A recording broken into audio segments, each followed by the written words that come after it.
warahmatullahi wabarakatuh. Kembali lagi teman-teman di podcast Ikatan Cendekiawan Muslim Indonesia, organisasi cabang wilayah Bogor.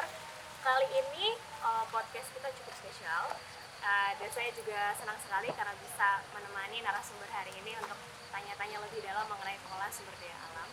Jadi selama 30 menit ke depan, saya Deas akan membantu acara pada hari ini, dan sudah ada narasumber yang sudah ada hadir di tengah-tengah kita. Beliau juga merupakan Ketua Dewan Pakar dari ICMI wilayah Bogor ini. Jadi nanti kita akan ngulik lebih dalam apa itu pengolahan sumber daya alam dan apa saja dampaknya untuk Indonesia. Nah, mari kita sambut saja. Di sini sudah ada Bapak Afendi Arsyad. Selamat pagi Pak. Assalamualaikum. Waalaikumsalam. Gimana Pak kabar? Alhamdulillah sehat. Sehat. Aktivitas semangat ya. Aktivitas ada yang berubah nggak Pak semenjak pandemi, dan sekarang kan kita alhamdulillah sudah membaik ya Pak ya. Sudah turun ke level 1. Ada perubahan yang signifikan nggak Pak? Kalau saya sih kerja jalan terus, cuma tempat dan lokasi berbeda-beda ya. Jadi bisa kerja dari mana aja ya? Mana saja, terutama di rumah ini, taman berubah. Berubah jadi Tulis ada kesempatan ya. Jadi saya seminggu itu bisa 2-3 tulisan. Ya, pandemi. Jadi justru lebih produktif ya Pak ya? Kucing-kucing juga bisa didekati di rumah, 12 ekor rumah. Wow, jadi banyak yang diurusin di rumah di ya? rumah. Okay. Kebun juga diurus belakang. Ya. Jadi mulai hanya biasanya aktivitas lebih banyak di luar istirahat, ini jadi lebih produktif di rumah ya Pak? Work from home. Work from home. Kalau kesibukan akhir ini Pak, kira-kira apa aja selain Bapak kan juga dosen di Universitas Juanda nih ya Pak? Iya, saya dulu ikut mendirikan Universitas Juanda itu tahun 1986. Tahun 1987 saya terus menjadi dosen dengan sudah ada mahasiswa. Sampai sekarang ini, jadi kurang 34 tahun saya di dosen. 34 tahun? Sekarang saya profesor ya. Kemudian kesibukan saya banyak sih ya. Saya ini orangnya nggak bisa diam ya. Iya, saya lihat di sini Pak aktif sekali ya Pak. Saya ngajar sebagai dosen. Saya juga diberi kesempatan konsultan di beberapa tempat. Sampai sekarang juga konsultan Kementerian Dalam Negeri di Jembang ya. Juga saya lebih berorganisasi. Saya juga mendirikan yayasan. Yayasan apa Pak? Yayasan saya ada 2 itu, Yayasan Pengembangan Cita, jadi membangun markas HMI. Jadi sekarang saya lagi membangun juga yayasan di kampung, namanya Yayasan Arsada Charity Madani. Arsada itu Arsad Darana, ayah dan ibu saya abadikan untuk kampung halaman dan seolah di Cerenti, Kabupaten Indragiri, Riau. Oh, asli Riau. Riau saya. Tapi jadi justru lama merantau. Oh, lama sini sejak 80 masih IPB, S1 IPB, S2 IPB, S3 IPB. Mantap. Iya, dengan 24 karat IPB-nya. 24 karat IPB. Jadi Bapak emang fokus dikenal sebagai pakar di sosial ekonomi dan perikanan ya Pak? Ya, nggak pakar lah, kira-kira tahu lah.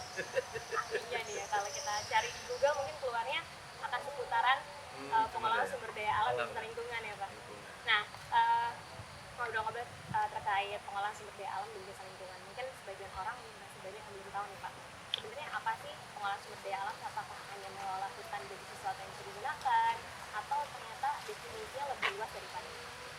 Ya, pengelolaan sumber daya alam dan lingkungan itu sebetulnya ya bagian penting dari kehidupan manusia. Karena memang kita perlu sumber daya alam untuk hidup.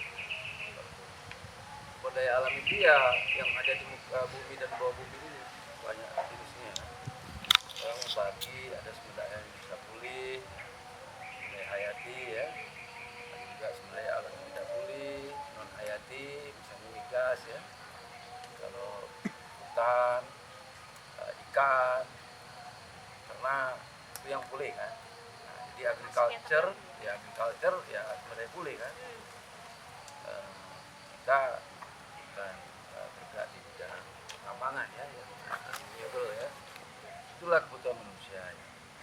Saat ini karena memang populasi penduduk meningkat, kebudayaan masyarakat selera makin meningkat, teknologi semakin meningkat. Ya betul-betul tekanan terhadap pemanfaatan sumber daya luar biasa sekali. Kemudian orang selalu yang tidak paham tentang fungsi alam itu dia anggap hanya merupakan eksploitasi terus-menerus saja. Jadi pengelolaan selalu diartikan sempit, hanya menggunakan. Sebetulnya kalau menurut Profesor IPB itu yang pernah saya pengelolaan itu menyangkut dua dimensi kalau tidak. Ada dimensi pemanfaatan, utility, ya, eksploitasi ya. Tapi yang sering dilupakan orang adalah konservasi, pelestarian. Ini yang lupa ya. Kenapa? Kalau selalu kita mengabaikan konservasi, pelestarian, ya lama-lama sumber daya alam itu dikonsumsi habis. Nanti anak cucu kita nggak kebagian lagi. Jadi kalau di Indonesia sekarang pemanfaatnya praktiknya lebih banyak masih di Eksploitasi, belum over eksploitasi. over-eksploitasi. Sehingga terjadi penyusutan terus-menerus, depletion, terjadi kelangkaan terus-menerus, akhirnya punah. Jadi sumber daya alam itu banyak yang punah kan, spesies. Kalau jasa lingkungan itu kira apa? Jasa lingkungan itu adalah kita ini berada di ruangan ya. Udara, ya, di air, ya, di tanah ya, land, water, air ya, itu kan lingkungan kita. Kita perlu oksigen kan, lingkungan. Kita perlu berdiri tempat tinggal kita di land, di tanah kan. Kita perlu juga memakan air kan. Iya. Jadi orang selalu mengatakan lingkungan itu ruangan di mana makhluk hidup itu. Jadi itu memang bagian yang tidak terpisah sama pengelolaan sumber daya alam. Iya. Jadi sumber daya alam lingkungan itu satu personal itu. Gak bisa ada sumber daya alam kalau nggak ada lingkungan tempat hidupnya kan. Berkembang biaya. Iya. Kalau dari bagian potensi dari jasa lingkungan dan sumber daya alam di Indonesia, tadi Bapak sempat singgung kan, ya kan Indonesia itu dulu terkenal memang petani banyak ya Pak. Iya, Cuman dan kan, tropika. ya, tropika gitu. Biotrop adalah biologi tropika. Biologi tropika. Nah, itu. Dan itu potensinya di Indonesia saat ini nih Pak kondisinya. Apakah masih banyak yang belum diolah dengan baik atau ternyata malah tadi ini sudah banyak overeksploitasi gitu. Jadinya mungkin nggak ada yang bisa disuruhkan sekali atau seperti apa? Iya, jadi memang alhamdulillah Indonesia ini kaya ya, mega biodiversity, keanekaragaman yang sangat besar. Terumbu karang aja 30% ada di Indonesia. Ya. Dan jenis-jenis hutan tropis barangkali Indonesia yang miliki selain Brasilia dan Kongo ya. Di paru-paru dunia itu penduduk dunia itu sangat tergantung pada Indonesia, pada Brasilia, pada Kongo yang mempunyai hutan tropis yang luas. Jadi memang Indonesia itu dianugerahi Tuhan yang biasa sebenarnya. Tapi ini sayang memang pengelolaan kita ini memang kelemahan dari mungkin karena budaya kita yang tidak kerja keras untuk mengolah tadi masalah konservasi tadi akhirnya terabaikan.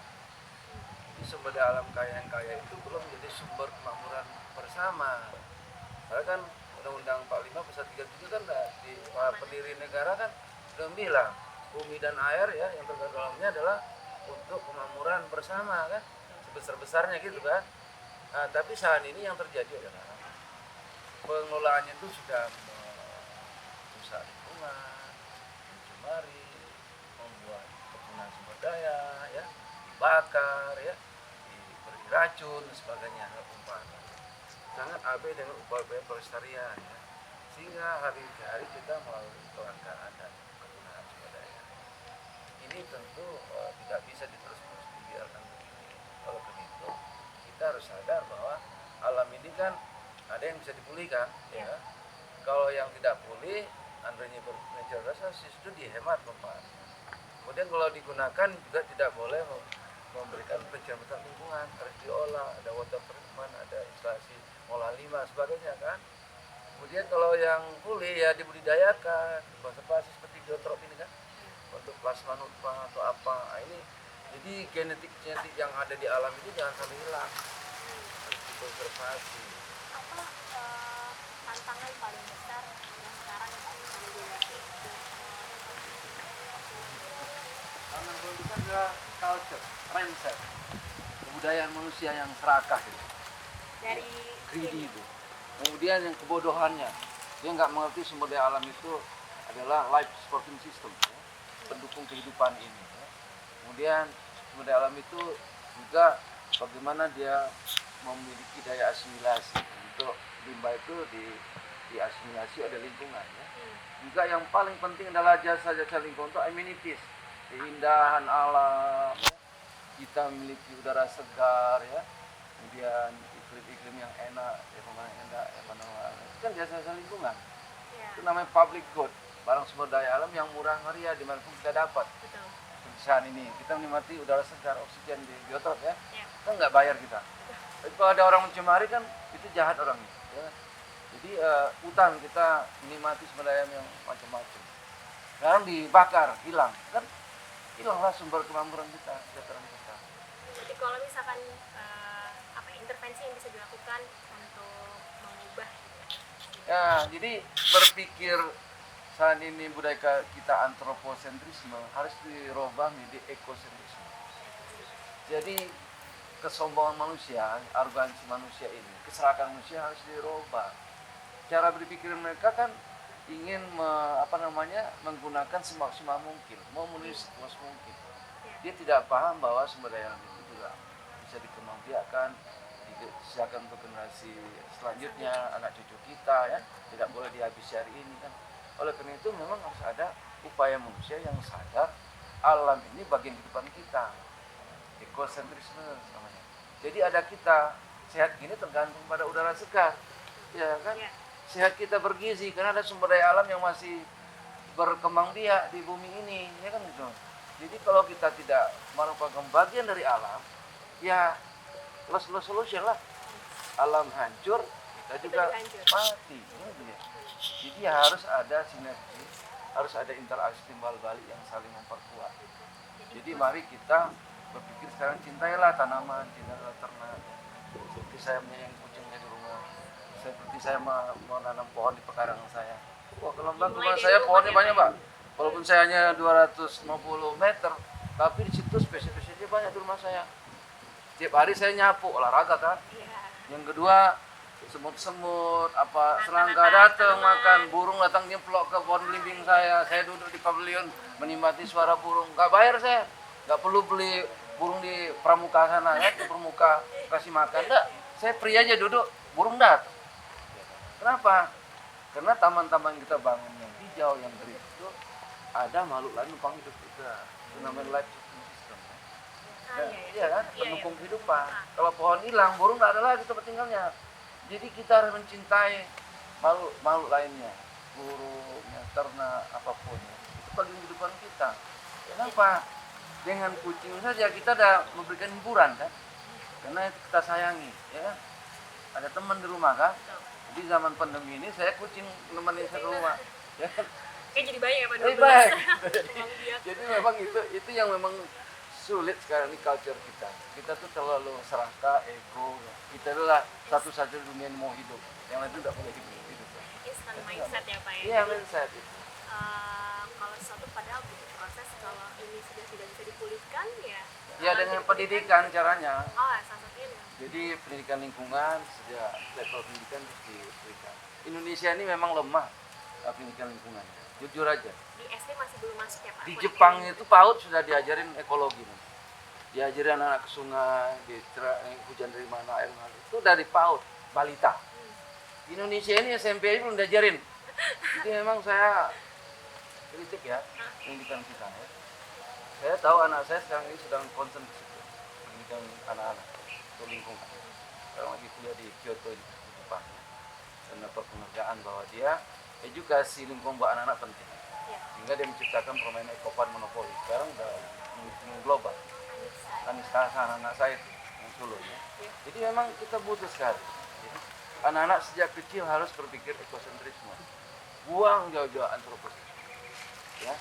Jadi hemat terhadap sumber daya, melestarikan, saling menghidupi, jangan saling mematikan. Ini yang jadi salah satu cara misalnya anak muda hobi menanam pohon, bukan nebang pohon.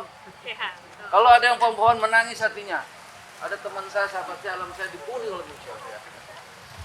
Itu harusnya. Jadi kalau jiwa itu masuk ke tubuh kita, tidak ada kita menebang pohon. Boleh nebang pohon, asal diameter tertentu, ada permajaan. Itu kan? Penggantiannya. Itu Gitu. yang mungkin juga masih belum ada di pelajaran Iya. Karena saya ingat dulu waktu saya sekolah kayaknya pelajaran tentang pengolahan sumber daya alam udah ada, tapi lebih ke pemanfaatan Iya, eksploitasinya. ekonomi Belum saja. ada. Iya, belum ada. Jadi fungsi sumber daya alam itu hanya fungsi ekonomi saja, raw material saja. Bahwa kita menggerakkan industri, kita perlu rumah tangga itu dari alam. Sebenarnya itu aja. Nggak abai tentang pendukung kehidupan ini, life system, ekologi. Ya kan? Apa sih Pak isu strategis dari paling sekarang ini? Kemarin kan kita baru aja melihat ada dari konferensi perubahan iklim ya Pak, di Iya. PBB di Glasgow, Iya. COP26 ya, Iya. COP26 itu akhirnya menyoroti kalau sekarang kenaikan suhu di bumi itu sudah lebih dari yang disepakati di kesepakatan Paris ya Pak. Iya. Gitu. Itu mungkin angkanya kan kecil ya Pak. Iya. Nggak boleh lebih dari 2 derajat atau 3 derajat dalam satu tahun gitu. Iya. Nah, apa pandangan Bapak mengenai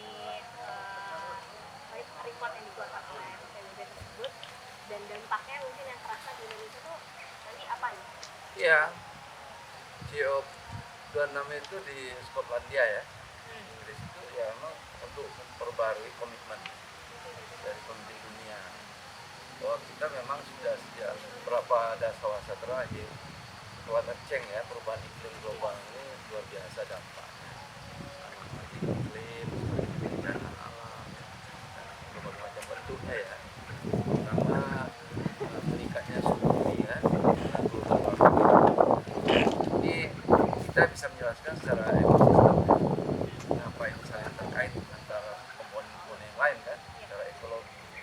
Mengapa peningkatan suhu bumi meningkat? Karena tadi itu hutan-hutan sebagai penghasil oksigen ya, mengatur iklim hilang. Yang kedua, konsumsi kita terhadap sumber daya alam itu memberikan emisi karbon dioksida kan. Nah, jadi suplai karbon dioksida meningkat, mengabsorpsi karbon dioksida hilang, penghasil oksigen hilang. Jadi logikanya sederhana aja tuh. Gas rumah kaca karbon dioksida meningkat karena konsumsi meningkat, yang menyerap hijau daun terhadap oksigen tidak ada. Kita belajar tuh respirasi kan, bicara fotosintesa kan. Nah, fotosintesa itu kan dari sinar matahari CO kan digarap jadi H2 dan oksigen kan, karbohidrat kan. Itu luar biasa Allah ciptakan. Ini harus dipahami oleh semua orang bahwa mata rantai kehidupan awal adalah proses fotosintesis dari hijau daun, ya kan? Hidupnya karnivora kan ada herbivora kan. Nah, kita hidup dari itu tadi. Dari hijau daun itu bumi akar-akar ini baru hidup yang lain, makhluk lain. Nah, gitu. Dasarnya hancur. Iya, hilanglah semua. Mata rantai kan hilang semua. Nah, ini yang nggak disadari oleh manusia. Tapi saya yakin kalau bisa di TV, fotosintesa. Cuma culture-nya belum barangkali ya. Praktiknya belum, ilmunya paham, ya kan? Tapi yang nggak kuliah di IPB yang nggak paham, mungkin aja belajar sendiri boleh, bisa kan? Inilah di edukasi lingkungan itu diajarkan mindset bahwa pohon itu berjasa benar. Sederhana aja. Pohon itu, hutan itu dia mengatur iklim. Kalau di taman kita mengatur iklim mikro. Kalau di kampus sederhana aja, Profesor saya pernah bilang ya.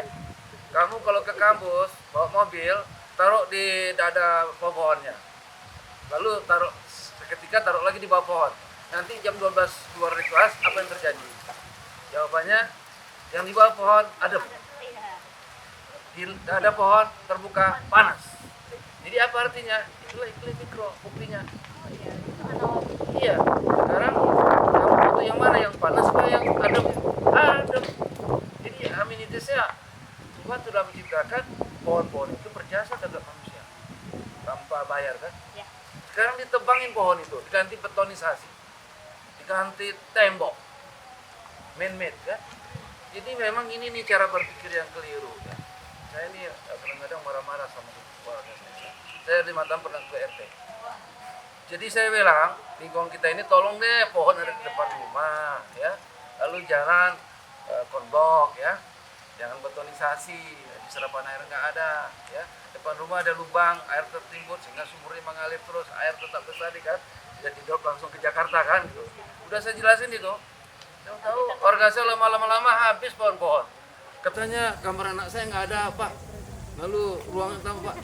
Ya tapi kan harus ada ini dong, komposisi di taman itu, ada ruang hijau, ada ini kan, jadi harus diatur.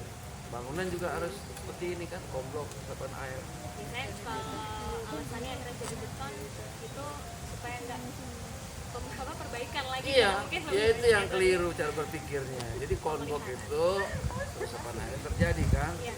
sehingga cacing-cacing masih bisa hidup. Makhluk Allah juga kan, kita butuh dia, karena dia cacing bisa menyuburkan lahan toh, ya kan jalan-jalan kan. Jadi sehingga Allah tuh sudah menciptakan loh keseimbangan alam. Cuman manusia yang memotong keseimbangan itu. Akhirnya ketidakseimbangan terjadi, bencana bagi dia. Iya. Nah, misalnya kemiringan, kalau 5 derajat.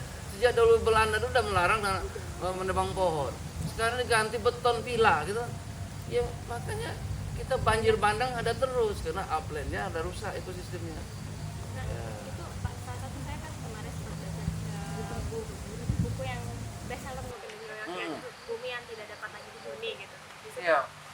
cukup banyak dikasih penjelasan banyak istilah-istilah perubahan iklim yang agak gak familiar untuk orang-orang yang nggak punya latar belakang pendidikan di pendidikan lingkungan gitu.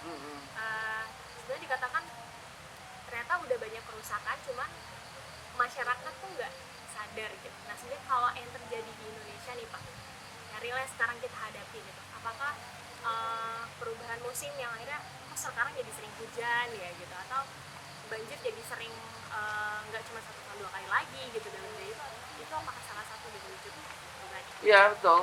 Jadi saling keterkaitan, Mbak. Jadi mengapa kita saat ini mengalami sebuah lingkungan yang tidak sehat, tidak nyaman. Karena itu tadi ada fungsi-fungsi alam yang hilang akibat ulah manusia, mengurangi, tidak bukan kembali kepada alam itu, ya, tidak mempertahankan keangker jenisnya, ya, tata ruang yang keliru, ya.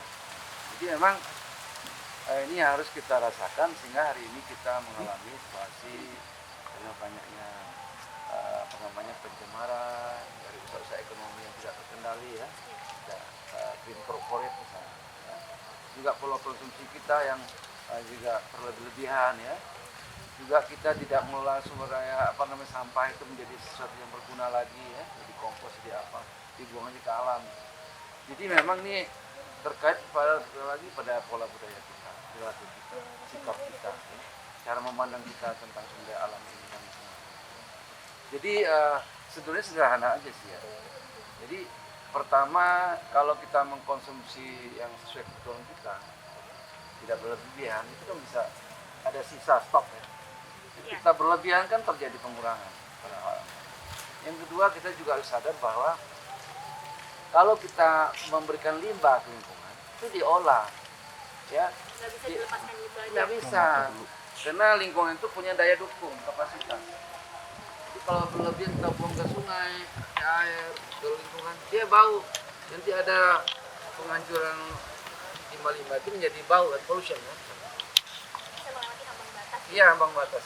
Yang kedua juga emisi kendaraan itu bisa dikontrol, jangan sampai ada keluar karbon dioksida berlebihan, ya. Kan ada ambang batas itu. Pabrik misalnya, ya, kalau mengeluarkan asap atau zat-zat apa, ya, itu saya pikir harus difilter, kan. Nah, jadi stakeholder ini harus sadar, terutama para pebisnis, ya, karena banyak kontribusi pencemaran besar kepada usaha industri, ya. Jadi ini harus dibuat sebuah kesadaran CEO perusahaan itu atau korporat itu yang harus berwawasan lingkungan. Bagaimana caranya? Inilah pertaruhan antara biaya investasi untuk pertahanan lingkungan dengan keuntungan yang material itu. Jadi nama dalam lingkungan itu harus ada komitmen internalisasi eksternalitas. Jadi jangan maksimum profit dikejar, lalu yang gratis-gratis itu kasih pada tetangganya, kan, gitu, ya. Nggak mau membangun IPAL karena ada pengeluaran, kan. Nah, jadi oleh karena itu harus dipaksa setiap perizinan ini, perusahaan-perusahaan yang cuma itu bisa dipaksa, dia taati aturan. Yang kedua, dia harus mengeluarkan sebagian biaya produksinya untuk lingkungan. Apakah kebijakan saja Ya nggak cukup. harus ini? Ya sebetulnya mengamankan lingkungan itu, menuju ke pembangunan kelanjutan itu Jadi pembangunan Cirebon itu adalah pembangunan yang bisa menunjukkan hari ini dan tanpa melupakan Indonesia. Artinya ya banyak pendekatan Pak. Kalau pendekatan moneter ini yang paling harusnya lebih kuat ya, karena kontribusi pencemaran lingkungan itu dari produksi, dari konsumsi ya, dari ekonomi ya. Nah, ini memang harus dibenahi produksinya ya, distribusinya, konsumsinya yang harus green ya. Bagaimana caranya kalau produksi pabrik dia mau tidak mau harus mendirikan perusahaan hijau. Jadi pembangunan instalasi limbah itu bagian dari komitmen dia untuk mengalokasikan biaya-biaya usaha bisnis itu kepada lingkungan.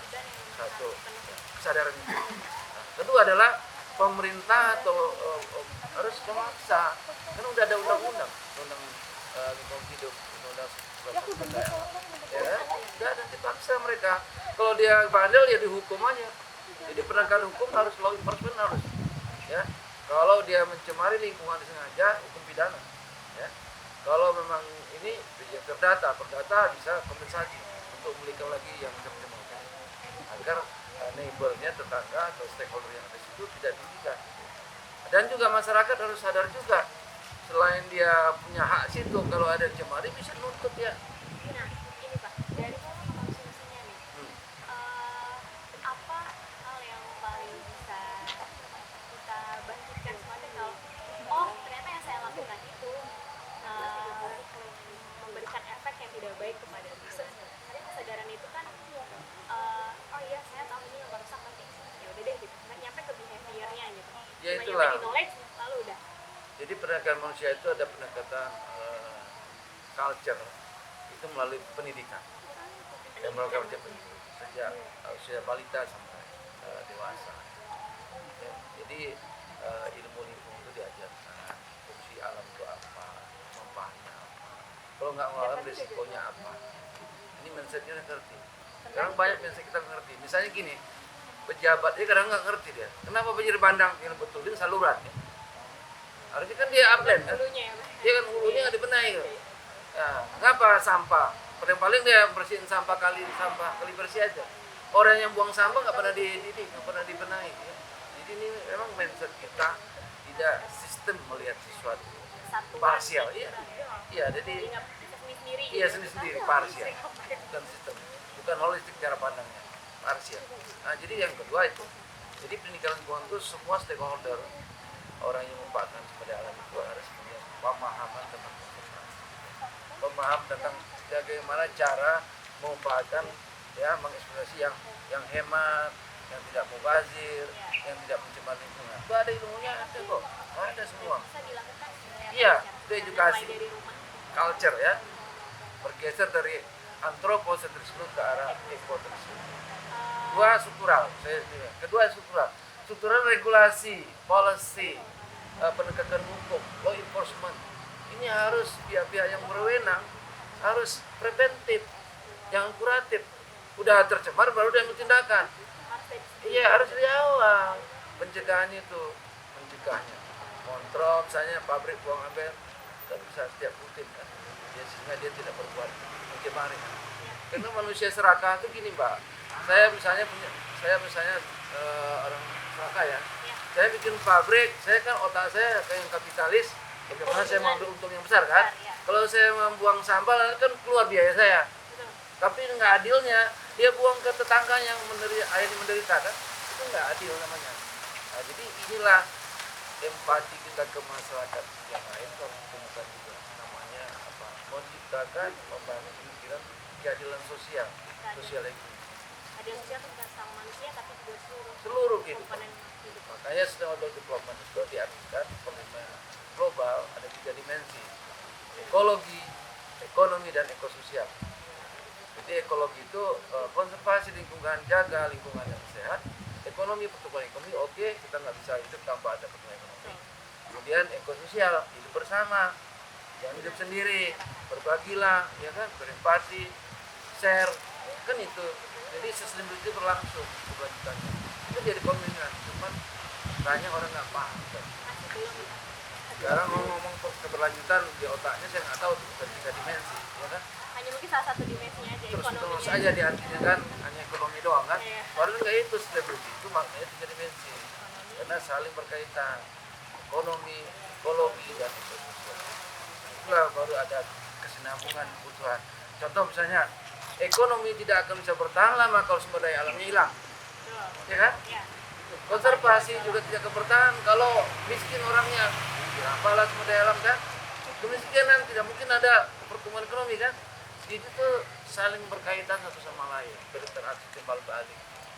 Untuk bisa Terakhir nih Pak, apakah mencoba mengadaptasi gaya hidup yang lebih go green ini kaitannya masih mindsetnya kalau yang saya dapat dari masyarakat, kalau mau go green itu mahal, lebih mahal dibandingkan kita enggak. Justru kalau tidak green itu saya pikir boros nanti akan menimpa diri sendiri lagi. Kalau lingkungan itu sehat, biaya kesehatan rumah tangga keluar minimal atau zero, ya kan? Ya pengeluaran. Nggak ada sakit kok orang. Tapi kalau lingkungan tercemar, banyak bakteri, banyak virus di sekitar rumahnya, ya, logam-logam berat. Jadi anggota keluarga kan sakit. Nanti keluarga memberikan perawatan biaya, kos kan? Saya pikir hidup lingkungan bersih itu pasti hemat. Biaya kesehatan zero atau minim. Tapi kalau hidupnya kotor, sering ke rumah sakit. Biaya perawatnya itu. Belum lagi kita memulai kesehatan itu kan harus semuanya nyaman kan? Ya kan nyaman. Jadi ini value seperti ini memang kita harus. Jadi sebetulnya dengan hidup bersih, dengan menghijaukan lingkungan, semua itu berdampak pada diri kita juga. Sehat jasmani dan rohani. Tadi saya contoh, lahan mekarang saya cuma 210 meter. Situ saya tanamin ada bougainville, ada belimbing, ya, ada bunga-bungaan, saya tanam semua. Ketika dia berbunga kan, burung-burung datang semua kan. Saya nggak perlu lagi belanja burung di pasar Pramuka Jakarta sana. Cukup aja duduk melihat nikmati burung-burung bercengkrama mereka di pohon-pohon itu kan. Yang kedua, memang ada, saya kadang-kadang juga menghadapi tantangan keluarga saya. Kadang-kadang ular masuk, cacing masuk, saya bilang jangan dibunuh, jangan takut, dia bagian dari kehidupan kita, usir dia baik-baik. Mengapa ular itu datang? Karena ada serangga-serangga yang berkembang biak di situ, dia cari makanan. Jadi sesungguhnya kalau kita saling menghargai dengan alam, makhluk itu dia nggak jahat sama kita. Perasaan kita, kalau kita jahat ya bela diri, patok kita kan. Jadi selalu saya usir-usir aja, pergi dia. Jadi inilah memang culture ini yang memang kita susah mbak. Jadi kalau ular, kalau cacing, jijik dibunuh. Ada apa dibunuh? Jangan dibunuh, itu bagian dari kehidupan. Cacing menyuburkan lahan, memang subur, kita dapat makanan. Ular datang situ dia bagian lantai kehidupan karena dia ada serangga di situ. Jangan dibunuh. rantai makanan ya. Iya, rantai makanan. Alam sudah ciptakan itu. Ilmu pengetahuan sudah membuktikan itu. Inilah yang saya katakan berpikir berbudaya ekosentrisme. Hidup kita ini sehat karena hadiah dari hijau daun. Pohon-pohon ini berkontribusi dari hidup kita, ya kan? Kita hidup sehat ini karena udara bersih. Kita bisa bergerak ini ada yang dimakan di rumah, umbi-umbian, ya, beras. Itu dari mana mbak? Dari alam. Jadi kualitasnya, jumlahnya harus pertahankan. Jumlahnya cukup, kita makan, kualitasnya bergizi. Kan gitu. Kalau dicemari, nggak kualitas lagi. Kita perlu mengelolanya Ya. dengan batasnya ya. Batas ya. Nah, inilah sikap semua individu masyarakat secara kolektif harus berpikir ekosentrisme ini. Sudah mulai hari ini. Lalu pendekatannya jangan terlalu fatalistik, ya. Harus jangan parsial, ya. Harus sistem. Melihatnya harus holistik, menyeluruh keterkaitan. Nah, inilah ilmu-ilmu ini yang memang kita saat ini sangat penting, ya. Karena kuatnya individualisme, berkembangnya keserakahan, egoisme, kesombongan, ya. Sebetulnya buat apa kita sombong? Kita hidup ini kan bergantung pada alam ini. Nggak ada apa-apanya kita ini. Sedikit aja oksigen hilang udah mati kan? Ya kan? Covid kemarin kan pikiran buat oksigen kan, tabung oksigen berapa banyak kita beli kan? Iya. Coba kalau berpikir, Covid oksigen kurang kita beli oksigen Maaf, sekarang alam menyediakan kita oksigen, nggak free. Itu namanya public good, ya. Barang sumber daya yang milik bersama. Sekarang ini yang paling jahat adalah public good itu bergeser menjadi private good, milik orang tertentu. Ada gas tadi itu diperjualbelikan kok. Ya. Padahal Iya. amanat di undang-undang dasar itu tadi yang Bapak Iya. bilang, itu udah harus dimanfaatkan ya untuk kepentingan warganya. Iya, rakyat, warga. Jadi begini maksud saya, public good, air, udara, ya, oksigen itu jangan sampai dibeli oleh rakyat. Saya berontak ini. Air tidak boleh komersialisasikan, dikontrol negara. Indonesia ini liberal banget, ya. Coba tuh asasi manusia loh, air itu butuh nggak minum juga mati. Sekarang ada yang jadi private. Alasannya diolah-olah ini dijual seenaknya, sesuai dengan mekanisme pasar. Harusnya dikontrol itu. Kalau tidak dikontrol, dia maksimum profit, berakibat terhadap social welfare, loss social welfare. Pengeluaran rumah tangga terhadap air makin membengkak, air galon kan. Dan lain sebagainya. Ini nih cara berpikir ini yang kurang nih, makanya undang-undang pengelolaan air sudah ada itu. Air itu fungsi sosial, fungsi ekologi, baru terakhir fungsi ekonomi. Sekarang ini bergeser ke arah ekonomi.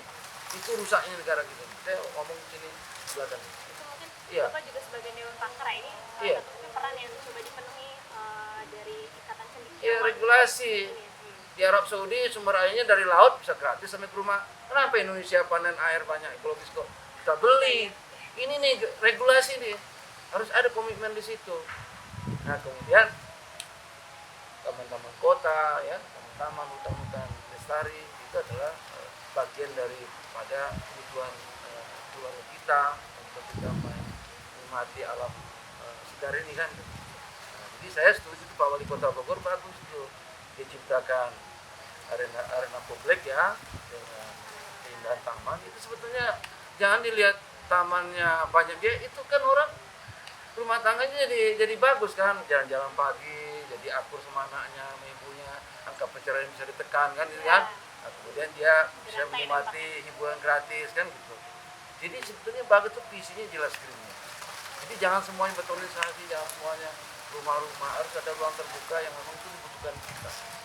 Termasuk juga interaksi sosial kan. Ya. Ya. Nyari jodoh juga enak gitu kan. Ya kan? Jadi lebih segar ya, Iya, Pak. remaja-remaja datang di taman kan bisa lihat, coba kalau nggak ada taman. Jadi ini memang Orang siapa yang mau cari di jalan tol ya, iya Pak? nggak mungkin jalan tol itu gitu ya. Konsentrasinya kan di depan kan, kalau di taman kan masih ada lirik. Dan kanan kiri. Iya, itu kan media diciptakan di situlah visi pemimpin harus. Jadi pemimpin itu jangan otaknya investasi doang, bisnis aja, produk barang dan jasa aja. Harus mengambil Ada action pertahankan dan konservasi. jasa lingkungan hidup yang amenities yang memberikan keindahan, estetika, keaslian, ya kan, kebersihan. Itu need kita, kebutuhan kita. Kemudian kita hidup antar sesama, kita punya keadilan ya, sosial. Jadi keamanan itu terjamin. Kalau ada orang kaya raya miskin sekali kan potensi untuk saling bentrok konflik sosial, ya kan? Karena ada penjarahan kan. Nah, jadi ini memang perlu namanya rasa keamanan itu, rasa kenyamanan itu perlu diciptakan bersama itu yang harmonis, ya. Di rumah tangga, di masyarakat tetangga, ya. Nah, buatlah media-media yang bisa menciptakan interaksi lingkungan hidup, yang bisa mewadai interaksi sosial kan, juga sekaligus pergerakan ekonomi, ada suplai kebutuhan situ kan gitu ya. Artinya UKM juga bisa fungsi jualan, konsumennya penduduk. Itulah menurut saya keindahan yang hidup kita. Ya. Baru tercipta keberlanjutan itu. Wah, ini bincang pagi yang sangat menyegarkan nih sama seperti udara di Alhamdulillah. Geotrop hari ini. Iya. Segar. Banyak sekali membuka mata bagi tidak hanya bagi pelaku yang memang fokus di bidang lingkungan ya Pak ya. Iya. Termasuk masyarakat semua juga harus mulai aware, peduli dengan isu ini dan mulai take action nih, mulai dari rumah gitu ya Pak. Iya. Bagusnya Dari individu, dari rumah, dari tetangga, sampai kepada lebih luas bangsa ini, negara ini. Harus satu visi. pembangunan yang diperlukan pembangunannya secara holistik ya, menyeluruh Holistik, dan sistemik. tidak parsial, ada sistem yang mengatur. Oke, baik, terima kasih banyak Pak Effendi Sama-sama. atas bincang-bincangnya hari Alhamdulillah. ini. Semoga hari-harinya Bapak selalu ceria Happy. dan segar. Iya, seperti Semangat. Iya, bunga-bunga yang tumbuh di Nah, pelaran Bapak oh, ini. Ini ada rumah saya ada nih. Oke, sampai ketemu lagi, berjumpa lagi di podcast ini berikutnya. Saya Deas dan Saya Pendi, pamit undur diri. Wassalamualaikum warahmatullahi wabarakatuh. Waalaikumsalam.